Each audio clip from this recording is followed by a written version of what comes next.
அக்கா serial heroine ஆகுறது எப்படி? இதோ உங்களுக்காக. அது ஒரு பெரிய ப்ராப்ளம் இல்லைங்க. தூங்கி எழுந்திரிச்சாலும் ஒரு இன்ச்சுக்கு மேக்கப் போட்டுக்கணும். தாலி அப்படியே அழகாக நெக்லஸ் மாதிரி வெளியில் போட்டு ஃபேஷனாக இருக்கணும். பிச்சைக்காரனாகவே இருந்தாலும் ஒரு 50 வயது செயின் போட்டிருக்கணும். அப்போது மேக்கப்லாம் கலைஞ்சிடக்கூடாது.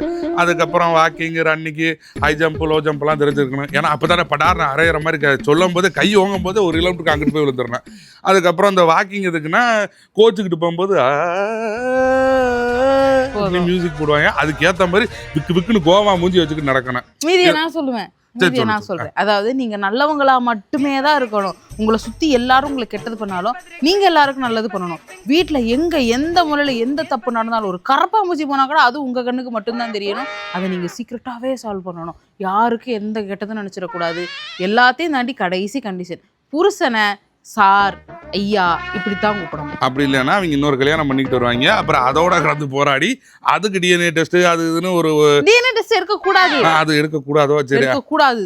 அது ஒரு 300 எபிசோடு போகும் அந்த 2வது புருஷன் கதையை வச்சு. லாஜிக்கா எதுவுமே பண்ணக்கூடாது. அவ்வளோதான்.